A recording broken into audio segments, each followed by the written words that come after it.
अस्सलाम वालेकुम स्टूडेंट्स, कैसे हैं आप सब लोग। उम्मीद करती हूँ खैरियत से होंगे। Welcome to my channel GS pharmacy concepts. तो स्टूडेंट्स, कंप्रिहेंसिव फार्मेसी रिव्यू में फार्मास्यूटिकल कैलकुलेशन में आज हम लोग पढ़ेंगे कैलकुलेटिंग डोजेस। कैलकुलेटिंग डोजेस क्या होता है। आप लोग सोच रहे होंगे कि डोजेस तो हमें पहले से मालूम होती हैं। किसी भी डिजीज़ के लिए जो हम मेडिसिन देते हैं उसकी डोज हमें पहले से मालूम होती है। एक्सपेरिमेंट के थ्रू साइंटिस्ट ने पहले से निकाली हुई है। वो हमें डिफरेंट ब्रिटिश नेशनल फार्मूले में मिल जाती हैं। एडल्ट डोज अलहदा से मिल जाती हैं, चिल्ड्रन की अलहदा से ब्रिटिश नेशनल फार्मूलरी है, उसमें हमें चिल्ड्रन की डोजेज़ मिल जाती हैं। तो यहाँ पे हम लोग क्यों डोजेज़ को कैलकुलेट कर रहे हैं। हम लोग यहाँ पे डोजेज़ को इसलिए कैलकुलेट करते हैं क्योंकि जो हमारे पास स्टैंडर्ड डोजेज़ होती हैं, जो साइंटिस्ट ने एक्सपेरिमेंट के थ्रू निकाली होती हैं, वो स्टैंडर्ड डोजेज़ होती हैं। अगर 10 में से 8 पेशेंट के ऊपर एक डोज पे मैक्सिमम थेरेप्यूटिक इफेक्ट आ रहा है और मिनिमम एडवर्स इफेक्ट्स आ रहे हैं और सेम इफेक्ट आ रहा है, तो उसको हम स्टैंडर्ड डोज कह देते हैं, जो कि हम एक स्पेसिफिक डिजीज़ के लिए दे रहे होते हैं, जो कि हमें ब्रिटिश नेशनल फार्मूलरी में मिलती है, उसको हम स्टैंडर्ड डोज कह देते हैं। ठीक है, ये तो स्टैंडर्ड होती है, लेकिन समटाइम क्या होता है कुछ पेशेंट में इस डोज से स्टैंडर्ड डोज से कुछ वेरिएशन आ जाती हैं। वो वेरिएशन किस लिए आती हैं, वो वेरिएशन या तो किसी डिजीज़ की वजह से आ जाती हैं। एक तो पेशेंट को डिजीज़ है ही, लेकिन साथ में उसको कुछ और प्रॉब्लम भी है, उसको कुछ किडनी प्रॉब्लम भी है, या उसे कुछ लीवर प्रॉब्लम है, या जेनेटिकली कोई प्रॉब्लम है। तो इस सूरत में क्या होगा कि इस सूरत में हमें इन स्पेसिफिक पेशेंट्स में डोज को कैलकुलेट करना पड़ता है। स्टैंडर्ड डोज के साथ कंपेयर करते हुए हमें इन पेशेंट्स में इनकी डिजीज़, इनके इसमें जो भी प्रॉब्लम्स हो उनके अकॉर्डिंग हमें डोज को एडजस्ट करना पड़ता है। उसको कहते हैं डोज एडजस्टमेंट।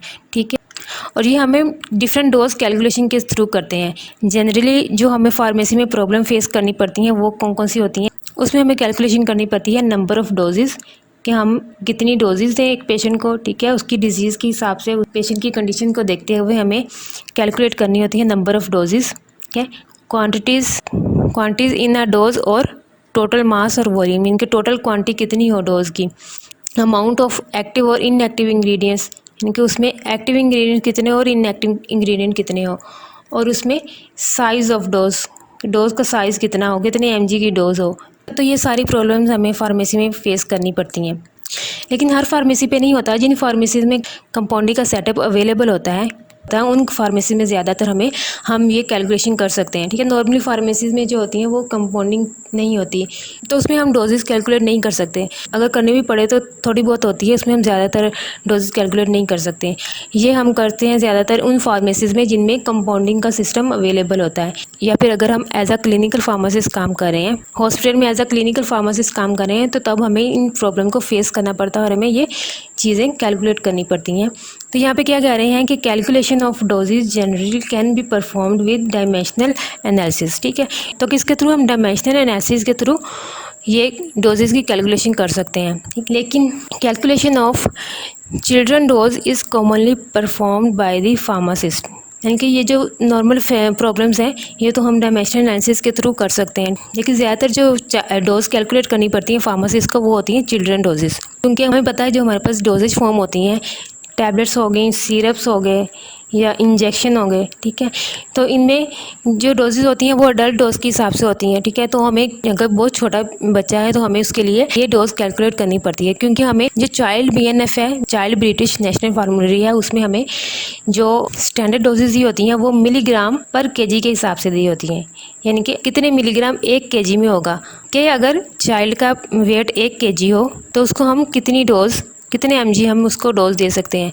और हमारे पास जो डोजेज फॉर्म अवेलेबल होती हैं वो एडल्ट डोज के हिसाब से होती हैं, तो हमें चिल्ड्रन की डोज कैलकुलेट करनी पड़ती है। तो वो क्या कह रहा है, dosages optimally calculated by using the child body weight और mass and the appropriate dose in milligram per kg। ठीक है, अगर हम बच्चे का बॉडी वेट पता है कि बच्चे का वेट कितना है तो हम उसकी डोज कैलकुलेट कर सकते हैं। फॉर एग्जाम्पल, अगर एक डोज दी हुई है 2 mg पर kg और हमारे पास और बच्चे का वेट है हमारे पास 3 kg।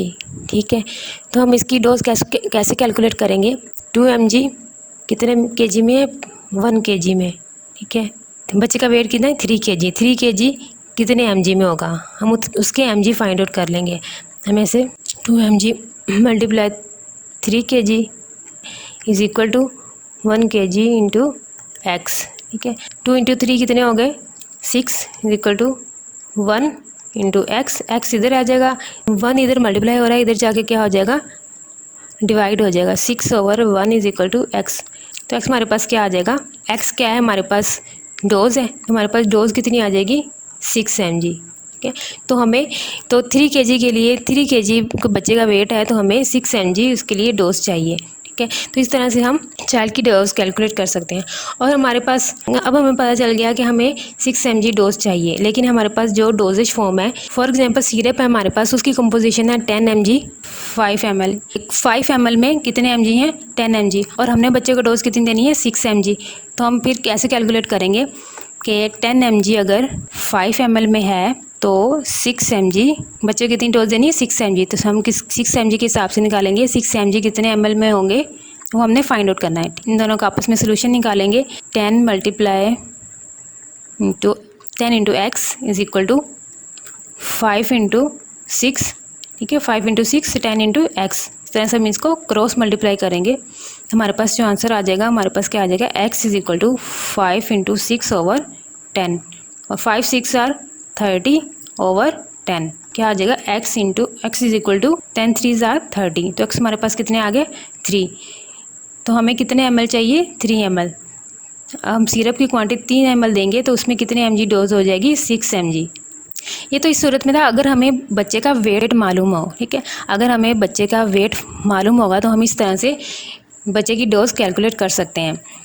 लेकिन अगर हमारे पास ये डाटा ना हो, यानी कि वेट हमें ना पता हो बच्चे का कि हमें बच्चे को पर केजी के हिसाब से कितनी डोज देनी है, तो फिर हम कैसे कैलकुलेशन करते हैं। तो क्या कह रहा है कि without this data the following formulas based on an adult dose can be used.